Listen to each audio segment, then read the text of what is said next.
And we're good. All right. Good morning, everybody. I'm Assemblymember Sharon Quirk-Silva, and I represent North Orange County, which includes the cities of Fullerton, West Anaheim, Buena Park, La Palma, Stanton, and Cypress.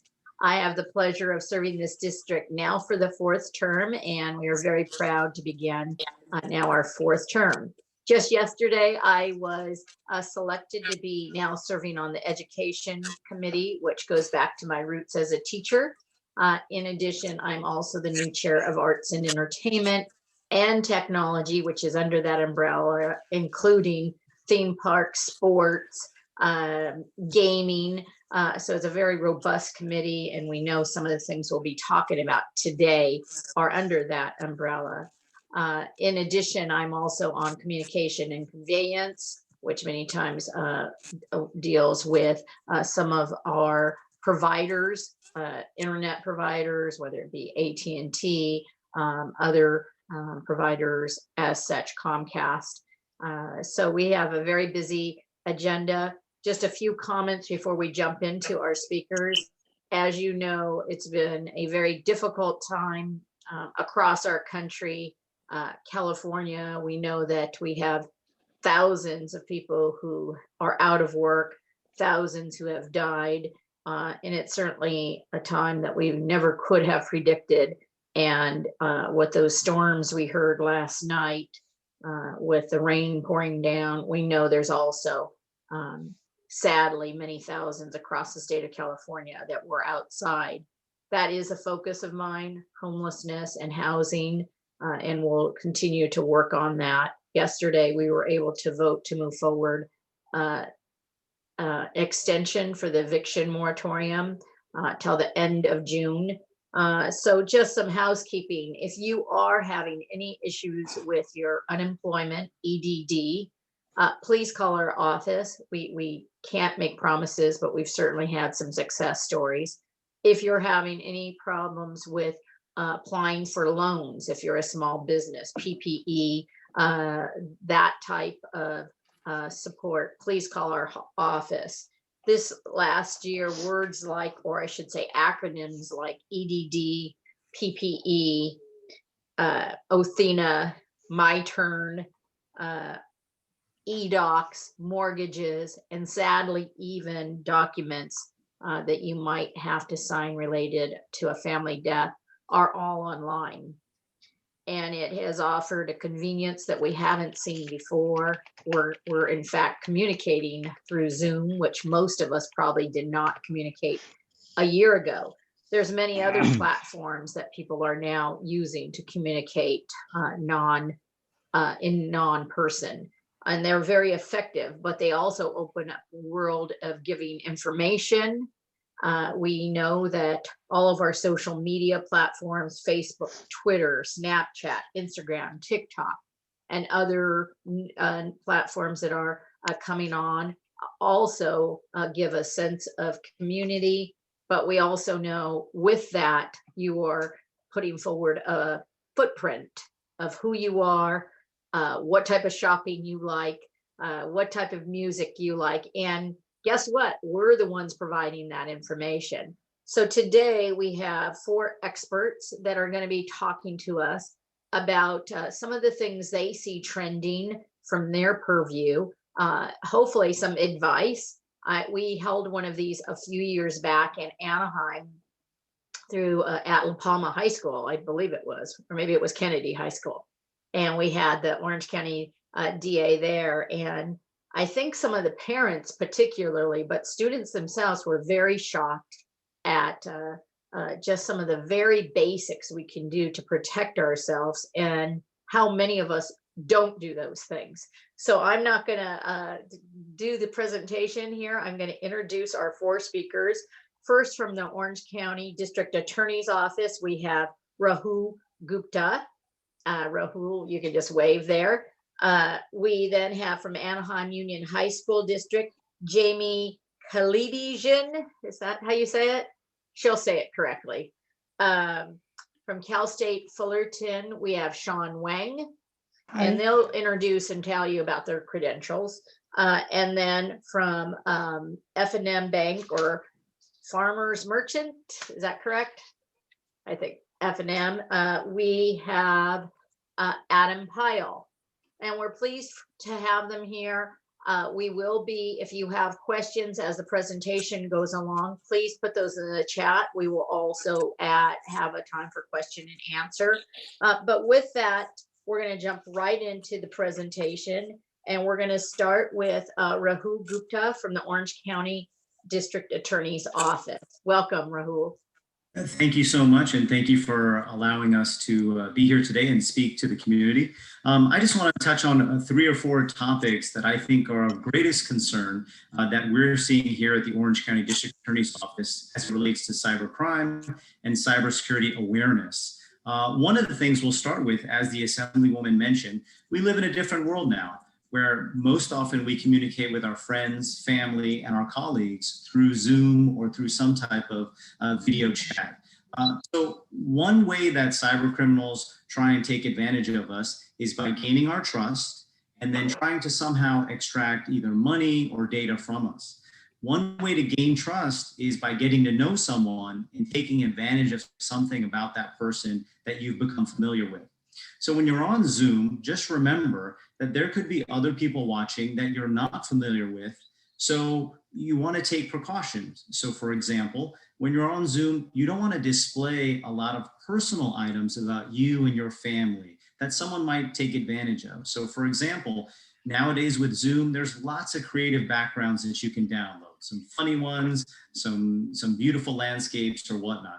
Or you could do what I've done here, which is you can just have a blank wall, because you don't want to give away personal information to a total stranger. As you can see, the Assemblywoman just put up a great background. So it's something that you can do that's fun, but it also provides some level of protection. The other thing that I want you to be aware of, as we're at the time that we're in, and the Assemblywoman mentioned that, cyber criminals like to take advantage of world events. So for example, right now, COVID, vaccinations, the tax season is coming up.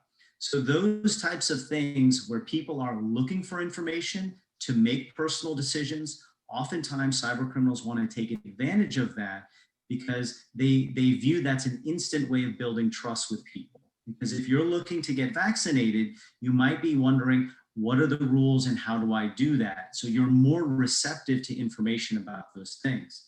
So it's very important that you only rely on trusted information. Now, how do you know what to trust in today's day and age? We're confronted with so much information. Well, this is where cyber criminals will try and take advantage of you. You might either receive an email, a text message, or even a phone call from someone representing themselves. Maybe I guess the guards of karma got him. I'm sorry. Sorry, I thought there was a question there. Someone may claim that they're from the IRS. Someone may send you an email saying, hey, here's how you get vaccinated. How do you know what is true? Well, generally speaking, what cyber criminals will try and do is create a sense of urgency and then ask for some type of monetary compensation. So you should always know that if you get a call from the IRS, the Social Security Department, jury services, or even the Sheriff's Department, they would never ask you for money. If you get an email saying somehow that you can get the vaccine, no legitimate medical organization would ask you for money.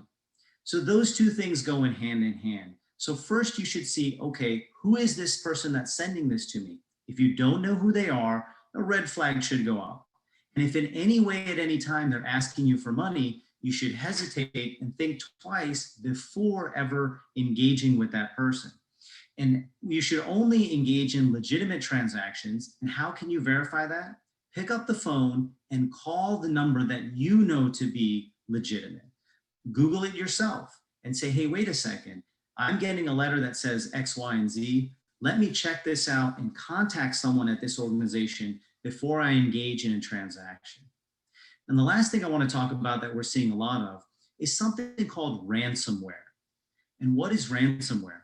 Ransomware is if you happen to fall victim to clicking a bad link or downloading some document that infects your computer, It basically locks all the data on your computer, and then you have to pay to unlock your own information.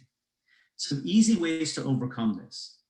If there is ever a link that is sent to you and the person in a text message or in an email is asking you to click that link, you can simply take your mouse and hover over that link, and it will tell you where that link is taking you.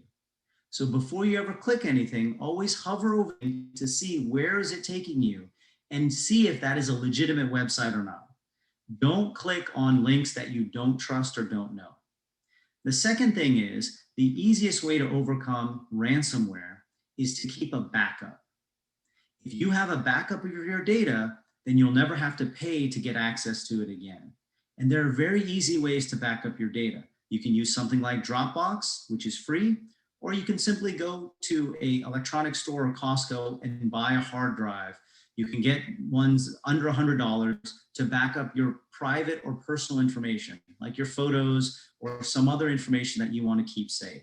As long as you have a backup of that data, ransomware can be overcome. So those are just some of the topics that I wanted to talk about. Those are the type of trends that we're seeing in Orange County at this time.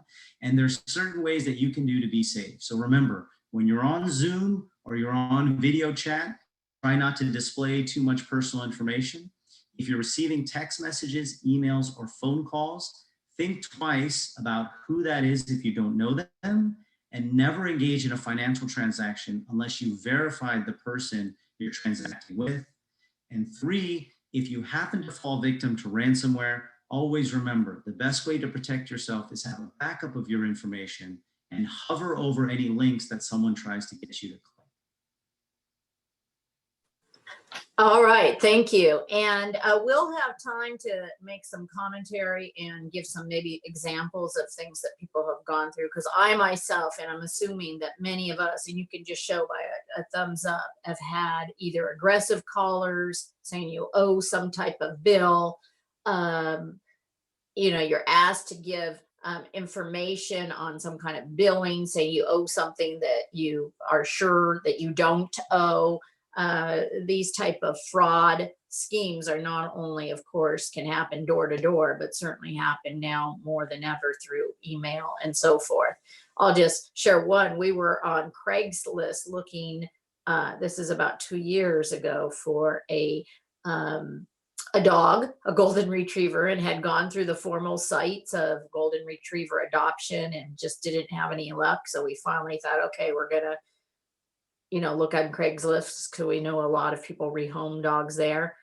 And I went as far as, this is the dog I want, all pictures, all of these things. And then finally, before I was going to actually kind of pick the dog up, then it was like, you have to send us $300, which to me was the red flag. Like, no, I'm not going to send money until but then when I went back and said that I was going to report the person, of course, things came down. But then I looked at, wait, that picture said the dog was such and such age, but it really couldn't be that age. So it just shows you kind of ignore things that you shouldn't ignore. So that's just me. We have a beautiful golden retriever that we got very safely later, but we all can fall victim to people trying to really, if you want to say, scam you.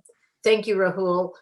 We will go next to then Jamie, and this from Anaheim Union High School District. And Jamie, if you could explain a tiny bit about what Anaheim Union High School District is doing, because I know they are on the forefront of cybersecurity and other partnering with other institutions. Great, thank you very much. And thank you for having me here. So I'm a cybersecurity teacher and computer science teacher at Anaheim Union High School District. I teach at Magnolia High School, and we have the cybersecurity pathway program at our high school. We are part of a grant, a $1.5 million grant with Cypress College, in which we try to prepare students to graduate, and then for students to graduate and achieve a bachelor's degree in computer science or cybersecurity 3 years after graduating from high school.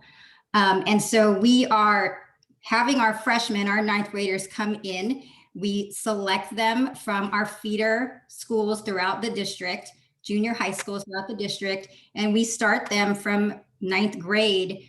We start educating them in the field of cybersecurity. And so they are going through all 4 years in a cohort of a class that's cohorted, where they learn about all these cybersecurity issues. They learn networking. We do hardware and software. They learn how to program with security in mind. And so we're very proud of the work that we're doing. It's very exciting to watch students come in as freshmen and then graduate and go on into, more secondary education and into college, and then get a career in that field. Thank you. So Okay. tell us a little bit about what they're learning that might be very relevant to today's market, and what they're finding out and what they can share with us. Okay. Is it okay if I share my slides? Yeah, of course. All right. So let's see if this goes. Okay. Can everybody see my slides? All right. Okay. So again, I'm from Anaheim Union High School District, and I kind of wanted to share a little bit of what cybersecurity is in terms of the environment we're in now of distance learning, and what students and parents kind of need to be aware of while we're in this age of remote learning. I think that a lot of the remote learning and the distance learning that is going on, although it will kind of die down after the pandemic does, a lot of it is going to continue, because it's just another avenue. It's another opportunity for students to get their education. So I have this little graphic, and I think it's very telling. I think a lot of people, when we deal with passwords, which is one of the things that I go over with our students, we talk about what a complex password is. And so how many of us here in this audience, are guilty of creating a password that's easy to remember, that maybe has something to do with, a family member or a pet that we hold dear in our hearts?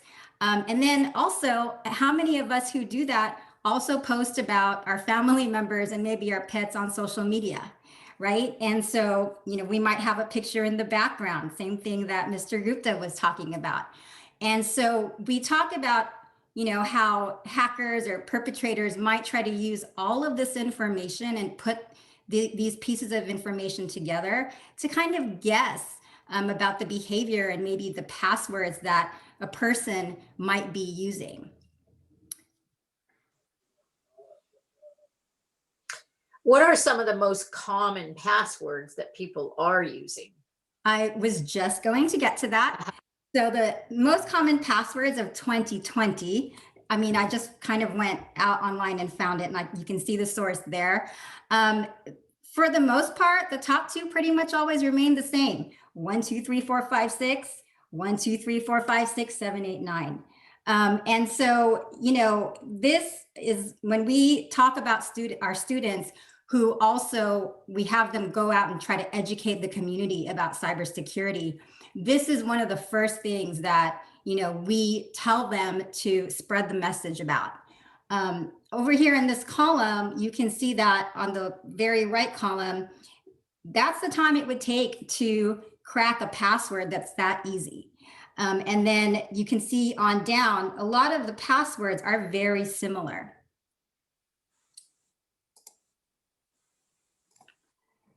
With our students, I also have them go to this website, and I was actually going to share it in the chat if I could, because I think some people would like to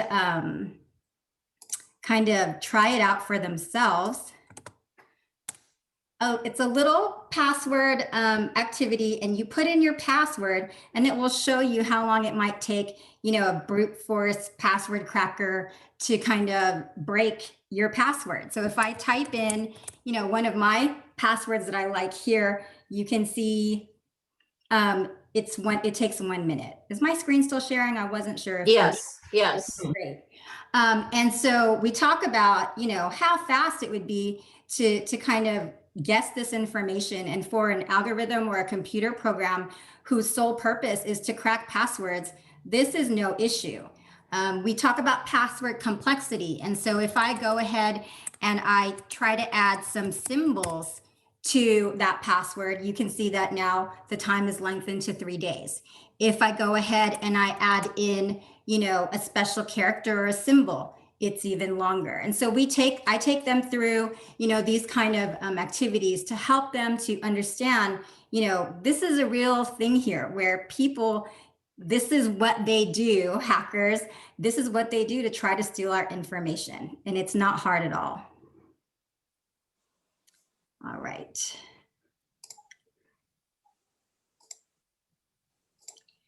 So I also wanted to give a few tips to parents. Maybe this is at the forefront of my mind because as a teacher, I'm a teacher, but I also have 2 small kids. And they're in distance learning and they have been for most of the year. And so just a few tips here to stick to websites that start with the HTTPS because those websites are secure. And another important one is to use the digital platforms that our school districts have purchased because our districts will enter into student data protection agreements with the platforms that they have purchased, right? And so that protects student data on those platforms. I always tell my students, turn off web cameras when you're not using them. If you're done with your virtual class for the day, don't leave your web camera on. If you're using a laptop, don't leave that on the entire day if your laptop is still on. Close the cover, right? Really simple things like these. Any kind of app nowadays, all the apps, even the school apps that our schools are using, they have user profile sections. And so I always tell my students, the less information you put into those user profile sections, the better. Because you just don't want unnecessary information out there.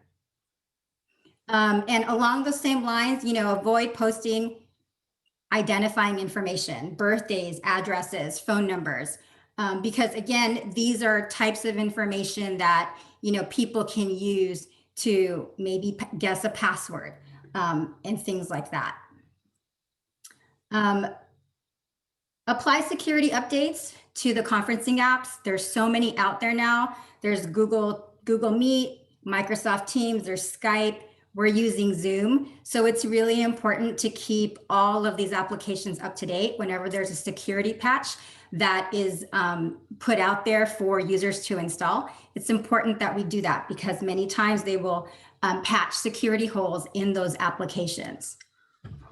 Another one is chat boxes. Be careful what you click on. And I tell my students, if I post something in the chat box that I want you to open, then that's one thing. If there are a bunch of other students in the chat box and they're posting other things as well, then you do need to be careful about what you click on because you could inadvertently click on something that introduces some malware onto your system.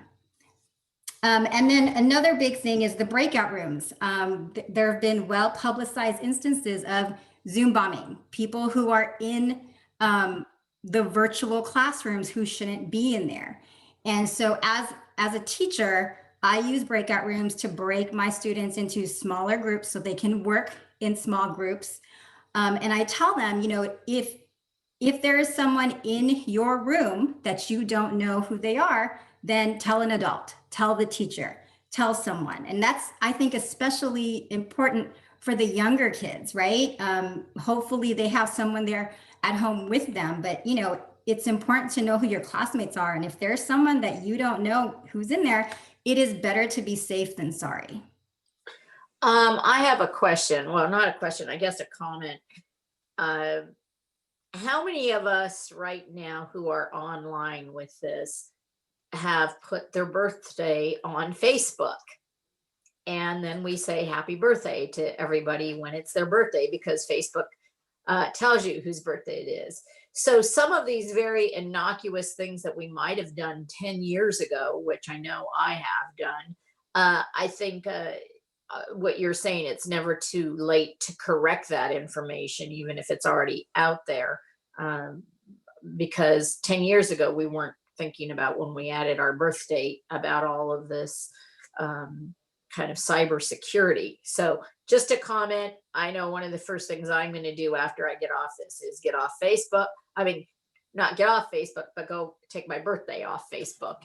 And that's just one step. So my hope with this is that even if it is one thing that you hear today to help become a little bit more secure, that you'll take those steps. Thank you. Okay, so Jenny, I know you might have a few more things to say. Oh, did I have more time, or were we? Oh, well, we'll come back to you then. Okay, thank you. Again, from the parent side, my husband is actually teaching in the next room on Zoom, as he's a teacher, a junior high teacher. And I hear him often talking about he's going to put them in a small group, or to turn on their cameras and things like that. So we are in definitely a new world when it comes to education and all the things that go with that. Next, we'll go to Mr. Sean Wang from Cal State Fullerton, home of the Titans. I believe 40,000 of our students are attending. Correct me if that's wrong, but close to 40,000 students. One of the largest CSUs in the state, if not the largest. Home to Justin Turner, Dodger. All right, that's my big Titan shout out. Mr. Wang. Thank you. Yeah, so we have about over 1,600 students in our undergraduate program. So that's a big program right now. So I'm going to share my screen with you. I have a couple of slides that I prepare.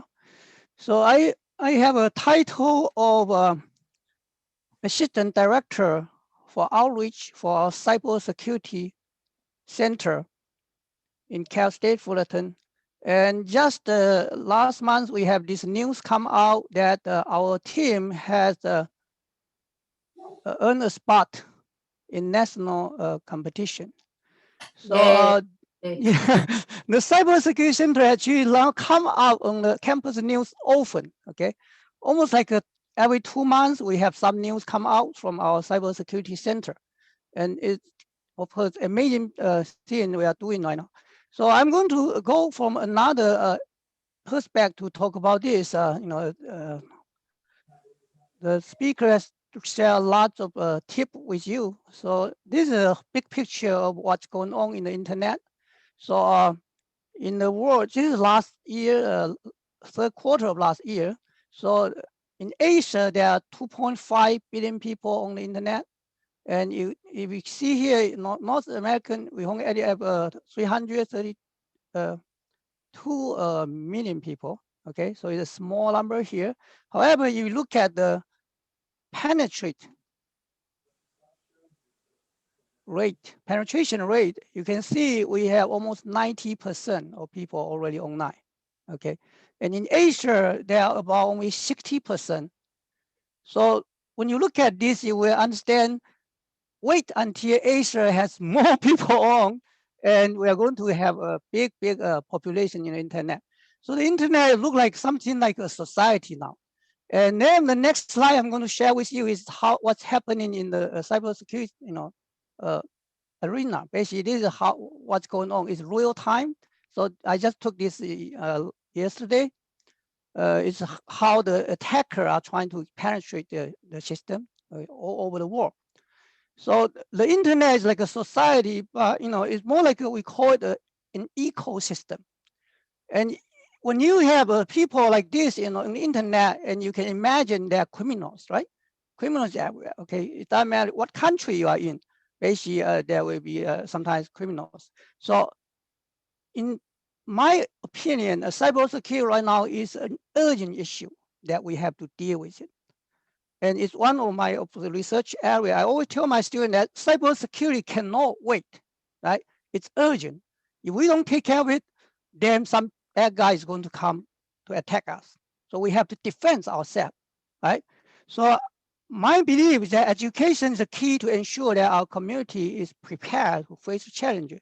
And education as you come with different people, for different people, for technical professional, cybersecurity is an ethical issue.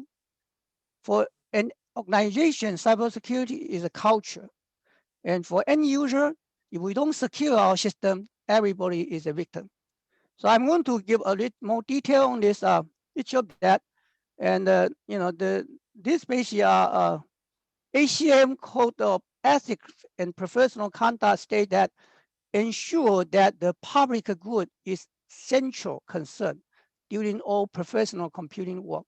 So this, you know, for us, for people who are entering in the IT workforce, and at this time there's a serious shortage in the workforce for cybersecurity.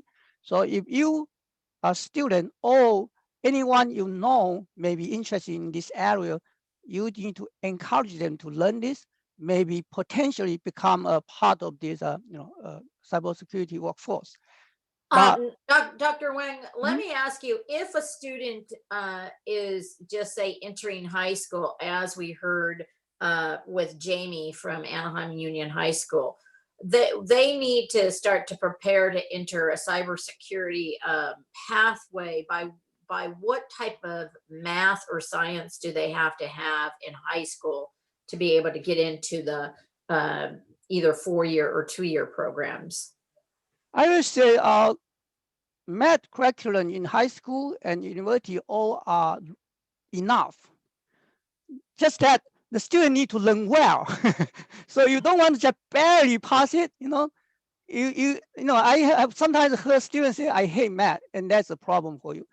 If you don't hate it, you can stay, you know, with it, persistently learn it, then you definitely can do it. So this is what I tell all my students, you can do it. Just that you have to be persistent. You have to stay with it.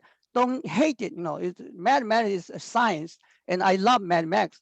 So yeah. So you know, if they're taking the general requirements for high school and they focus on not only passing them but really understanding them very well, they should be prepared to enter into a freshman program, either at a community college or at the university.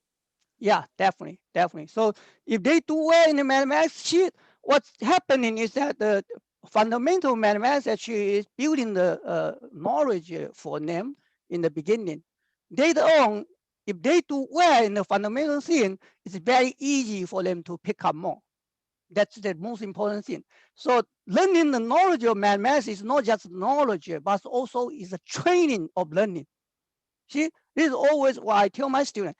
You are in my class not to learn this knowledge, to learn the training of learning knowledge.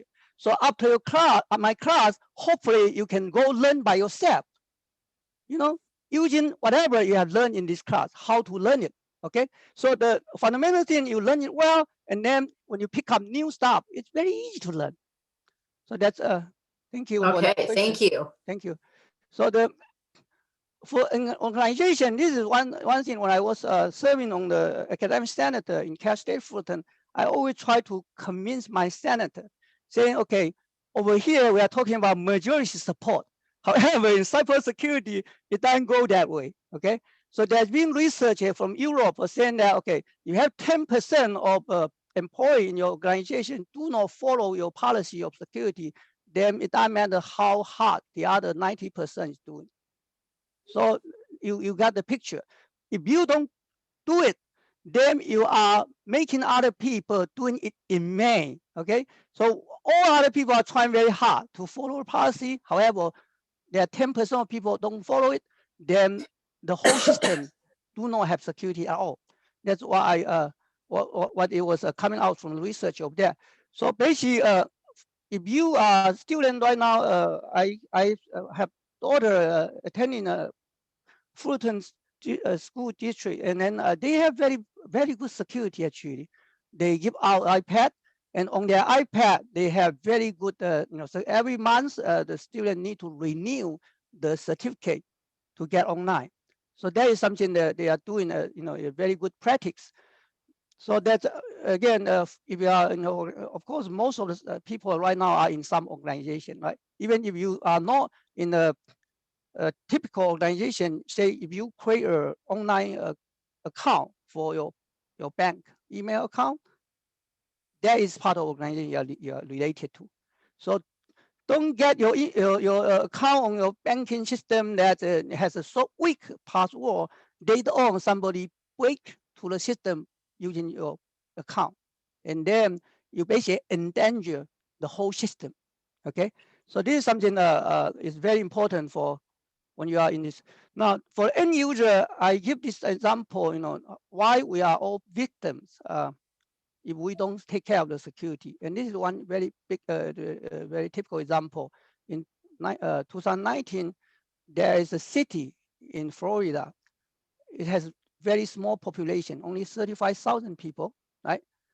But because of ransomware, they have to pay $600,000 to this attacker, okay? And I calculated, basically everybody's paying like $17.14. So what do we do? I'm a citizen, right, in this city. I didn't do anything, right? So why do I have to pay this money? Because it's taxpayers' money, right? Okay, so if we don't take care of the secure our system, everybody is a victim. Okay, it doesn't matter if you. I always tell my students, if you are in a credit card company and the credit card company has a security problem, you are paying for that, because for the credit card company to stay in this market, they have to cover whatever they have lost, right? So if there's a security breach making them lose the money, what do? They just basically get that to the customer. Okay, so the So customer kind of like the will be COVID-19 virus. Yeah, let's see. If everybody would follow the rules, we'd have many less That's right. people who are contaminated. And same thing with big breaches. Even if it didn't affect you personally, we are still paying for it with either additional costs and so forth. So it's in our interest for us all to be incredibly secure with our own devices. That's right. That's right. Yeah. So that's why I wanted to look at this as a big picture of a society. As a society, we do need to remain healthy in this ecosystem. So if we don't remain healthy in this, cybersecurity ecosystem, then everybody will be paying for that. So this is it's very important.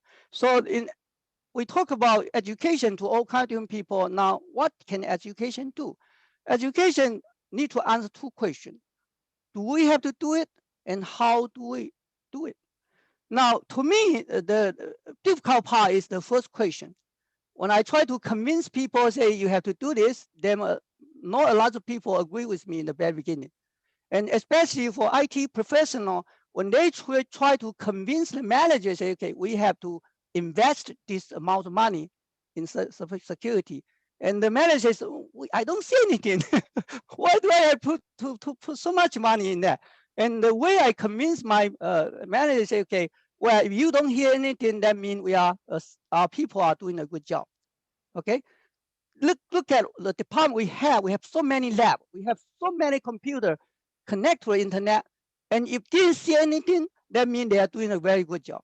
So the security IT professional, if they never complain they have a problem, that means they are doing well. See, there's one example when Uber, the CTO Uber, at one time they have a breach and he tried to hide it. Okay, so he didn't disclose that for almost like 1 year, and later on it come out. So when you have a breach, yeah, we invite a speaker from in the industry one time for security day, and he was saying that nowadays almost every computer has been breached. Okay, the only difference is that you have been breached and you didn't know. So this is the situation we are facing. Actually, there are websites out there. Some student can go there and download something and do some kind of experiment. Of course, some of these software packages for hacker, they charge you for money. You pay us money and then they get that to you. And this is a serious issue because you don't need to be a professional. Okay, some students may be just not out of curiosity, they download this and they try it, and that become a serious problem. So this is something we are facing right now. So this actually I just read this on Monday, January 25th. See, this is an article from a Financial Times special report, Cybersecurity and Society, and the title is Women Prime to Fill Cybersecurity Talent Gap. So this is good for you, you know. Women are Right, on women. women are on the way. So, Mr. Chang, what we're going to do, if you don't mind, we'll get our next presenter to make their comments, and then we can come back and add some, just so we don't run out of time. Hey, so this is my last slide. Okay. Thank you. All right. Thank you so much. Next, we have Adam from Farmers Merchant Bank. And if there we go, where is Adam? I'm speaking of Adam. Right are you here. there? Okay. Yeah, hello. Welcome. Hello. Thank you for being with us. Yeah, thanks for having me. So I don't have any prepared slides or anything like that, but I was essentially just wanting to talk about ways that folks can take care with online banking and the like. So, but I did notice I was paying attention to what everybody was saying, and I wanted to kind of point out some common themes from what I've heard and some things that I wanted to bring out. But Rahul initially was talking about social engineers, right? So these are people who try to use the goodwill of people to get you to reveal something secret about yourself. So social engineering, right? So they're trying to approach you about one topic, but really the reason for the communication is just to get information from you. So that's ultimately what a social engineer is. And so the comments about that is oh, be careful what you share online. Be cognizant of what's familiar, right? Talked about the backgrounds. When you're in a public forum like this, what could be picked up from that? And the same thing, with, what we're posting on our social media. And it's not just what we share on our post, share and post, but it's also what our family members share and post, because just even if you don't have a social media profile, you're not there, but, some of your members do, and they probably have, shared information about you, some, event that you were at alongside them. So, those are things to keep in mind, and then also,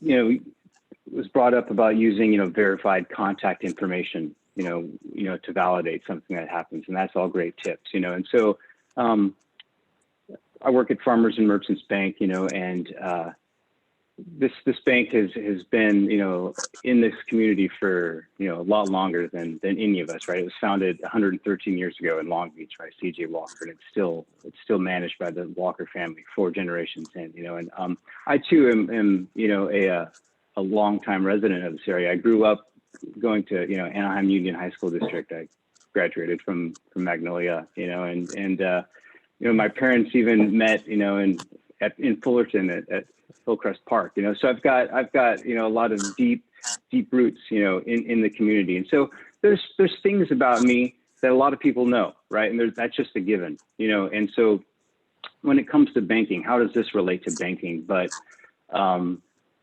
security questions, we all have filled those things out, like what's your mother's maiden name is sort of like the cliche, security question for your credit card and what like that. And so, yeah, and then Facebook, MySpace, all the internet came around, and it's no secret what your mother's maiden name was anymore, right? And so that's one thing to think about is when you want to secure something, just how much trust can you put into that information? So if you're thinking of like banking, which I was brought here to represent, so there's forms of authentication, and there's a lot of industry catchphrases that are out there, like multi-factor authentication, 2-factor authentication.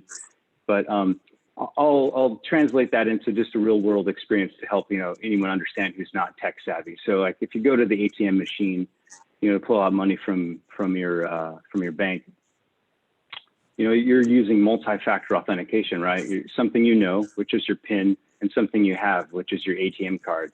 So you need to have both of those elements in order to get money from your bank account. So multi-factor authentication. Somebody with your card without your PIN can't do it. Someone who knows your PIN without your card can't, right? So you need those two factors. And so think about when you log on to your email on the internet, right? You go to the website, Yahoo, for example, right? You log in with your username and password. So that's just something right? And so that's just a single factor of authentication. And so to be more secure, it's important to have multi-factor authentication. So that's where you can get a text message to your phone when you go to log in. So what that's showing is that it's something you have, which is your phone, and something which is your password. So it completes this authentication process.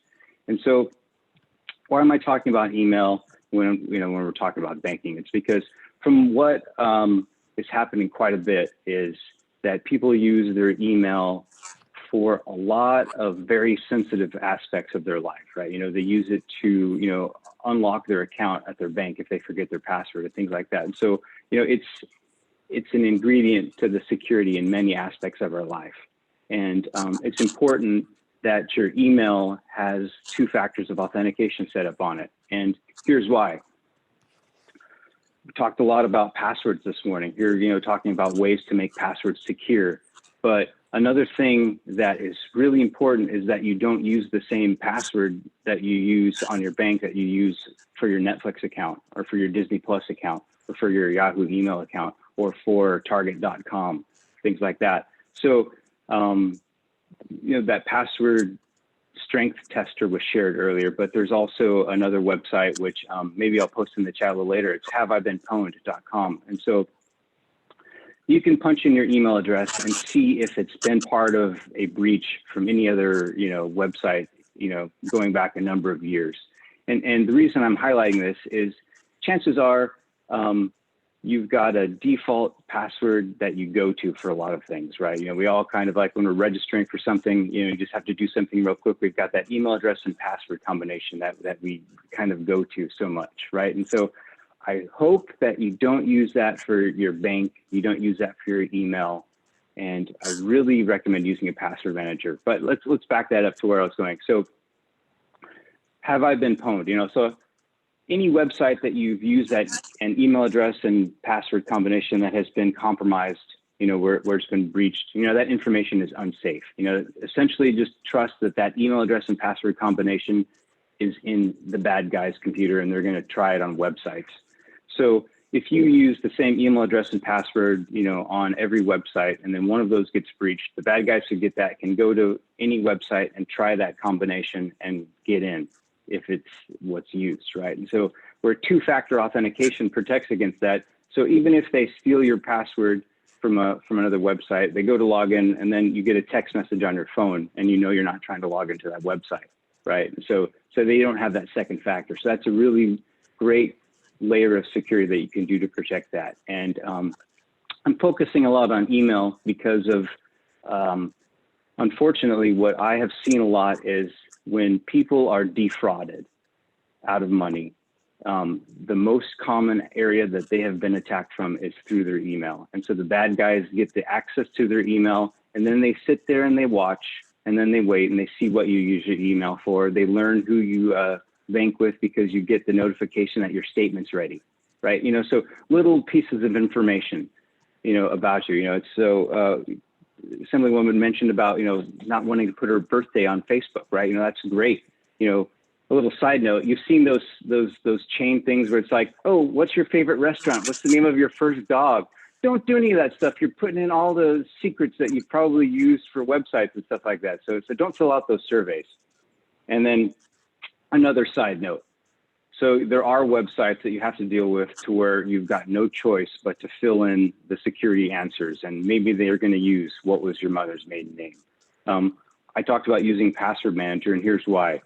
You don't want to put the truth in that random website about what your mother's maiden name is for your security code. So if you use a password manager, It can generate a password for you. It can also put what you put in for your security questions, that type of stuff. So it's great.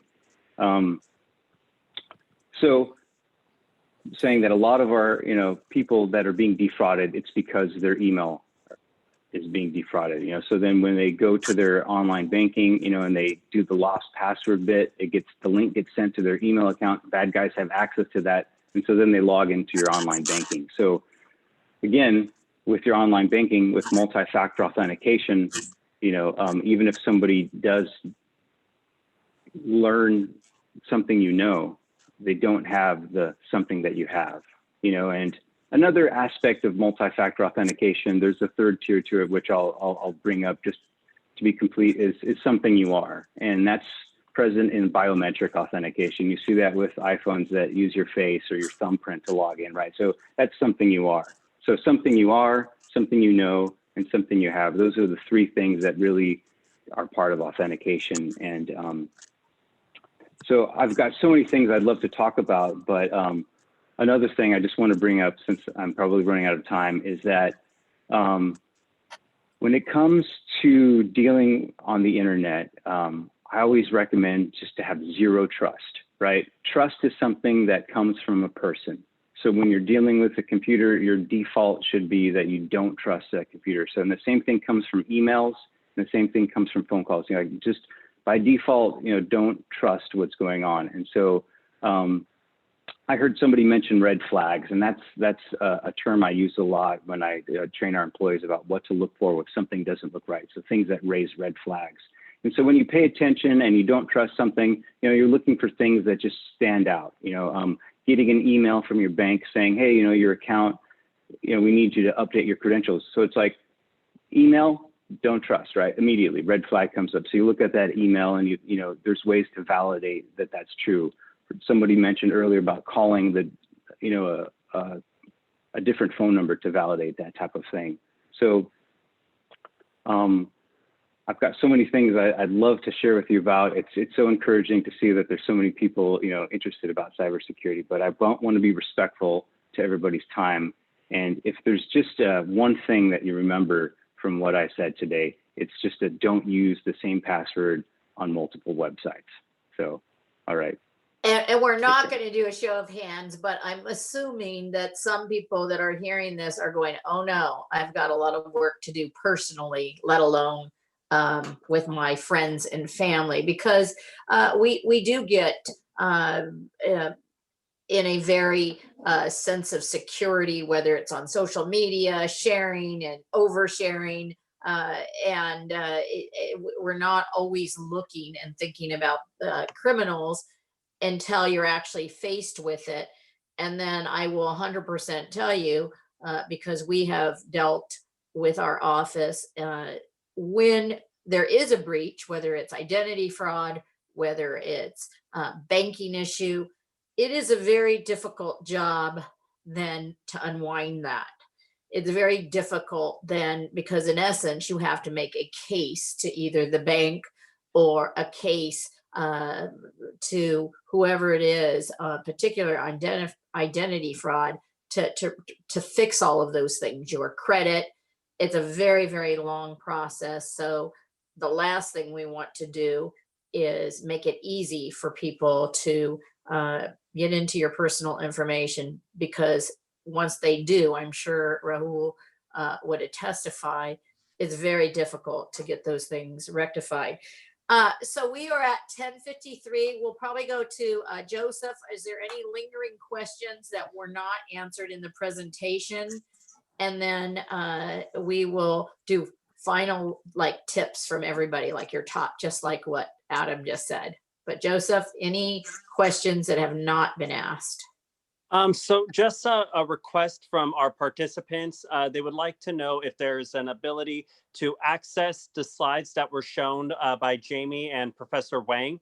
I'd like to thank Professor Wang for being able to elaborate further on what CSUF is doing. But at this time, it appears that the only questions are just access towards the information that has been provided by our presenters. And if you'd like to give your final tips, Sharon, you're more than welcome to choose the selection order.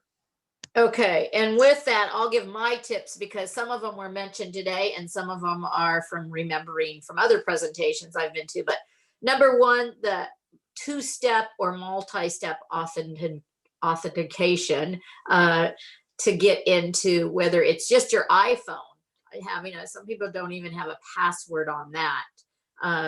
So making sure that you're not giving information away freely. I know that one of the presentations, I think it was from the last district attorney's office, they had a little, it was actually a little video where they interviewed students, and within, you're remembering that one, within probably 2 minutes, just in very casual conversation, the students gave up their birth dates.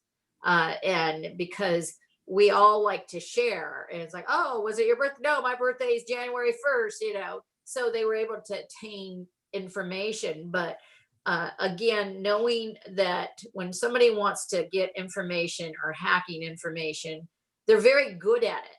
They convince you that you owe a bill, that you have to pay immediately, that they're going to call the police on you, that they're going to put you in debt court, all of these threats. And of course, they do prey on people that they think will be vulnerable. So it's not just computer scams and internet, but it's also everything from buying solar panels that you don't need to convincing you've got to give your Social Security. So again, big thing, don't give personal information, pay anything online that you're not responsible. So with that, I'm going to go and start with Rahul, Gupta, your final comments and like what you would say to somebody if it was one thing for them to remember.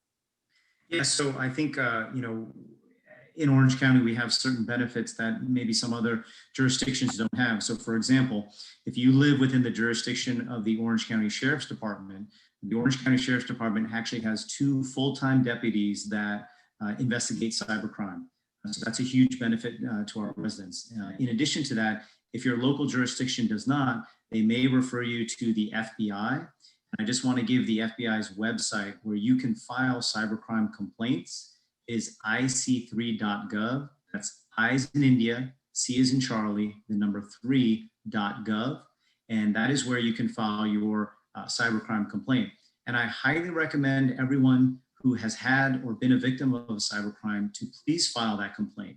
You may think, why does it matter that I got this funny email? Or why does it matter that my computer doesn't work anymore? No one really, it's not going to change world events. Well, it can, because what the FBI does is they aggregate all the complaints from across the United States so that they can prioritize who to investigate. So you may not know, but 1,000 or 1,000,000 other people may have gotten that same email. And then if everyone reports that, that assists the FBI in prioritizing where to spend their resources for the investigation. So ic3.gov is a place where you can go to report cybercrime if for some reason your local jurisdiction cannot assist you. Thank you very much. We appreciate that. Then we'll go ahead and go to Jamie. Hi, thank you. I think my ending note would just be it would be about social media, especially for students, to just be aware of, and adults, of what we're posting. Because once it's posted online, yes, we can delete it, but it will live on somewhere online on a server, somewhere where it's stored, it can be recovered. So we all just need to be aware of what we're posting. I think it's great to be able to connect with people through social media. I think that everyone just needs to realize it can also be used for more nefarious purposes. Thank you. Thank you, Jamie. And then Sean Wang, Mr. Wang. My slide, basically, the big thing I want to talk about today is you do have to care. Just like, the COVID-19 right now is I was glad to see that the curve is going down, like in the last several days. And that's a big change there. So if you care about it, and you really try to help, then we will have a way to face this challenge. There's no problem with that. We have the technology, we have the smart people, we can take care of it. Just that you have to care about it and you have to join us if you have that kind of talent. So that's why I want to get out there. Thank you. So we are looking for a workforce. We got Definitely, great yes. information about a pathway from Anaheim Union High School, but I also know Fullerton has with their Troy High School and other high schools. So many of our Orange County high schools are on the forefront as far as not only educating young students, but getting them into programs after high school, whether it's a Cypress, Cal State Fullerton, UCI, excellent programs. So I think we are in really good hands. But as Mr. Wang says, we have to care. We have to be responsible for our own cybersecurity footprint. And then we will do a final comment here from Adam. Okay, great. Yeah, thanks. Well, mostly what I would like to say is, working at Farmers and Merchants Bank, I've had the opportunity to partner with our marketing team to create some wonderful educational material that is free for anybody to consume. And the object of it is really just to introduce cybersecurity concepts to people who may be unfamiliar with, and bring practical, real tips, learning situations. And there's some bullet points, also some short animated videos that can be shared or watched. Everything. I'll put the link in the website, but there's some great tips there. And again, great. one last that time, would be great. I'd love don't to reuse your password. Yes, because again, referring back to the Orange County District Attorney's Office, I remember some of the little videos, and a lot of people were laughing, adults and students, but they were laughing because it was so true of what we all do. I know, I'll just end with, I know my young adult, I want to say children, but they're not, 24 years to 32 years, they are incredibly adamant that I don't post information about them as a parent. But one of the things I've heard, that even before a baby is born, just from the showers, from the sonograms, from the birth, they have more images posted about them, their name, all of these things, a cyber footprint, if you want to say it that, before they're even born, let alone by the time they're 1, 2, or 3, compared to us when we were growing up, where we have to shuffle through boxes to find a photo. So I think that we again have to think of social media and our cyber platforms as a way to communicate, but not give up all. And I'm certainly somebody who's like, oh yeah, well, you just stop by my house. And now, sadly, we realize that security is incredible. It's getting tougher out there, and we have to be more and more careful. So with that, stay safe, everybody. Thank you for joining us. Please go to our website. We have a robust agenda for February as far as events, and we appreciate you joining us, and stay safe, my friends. Bye-bye. Thank you, everybody, presenters. We appreciate you. Thank you. Thank you for having us. Bye, everybody.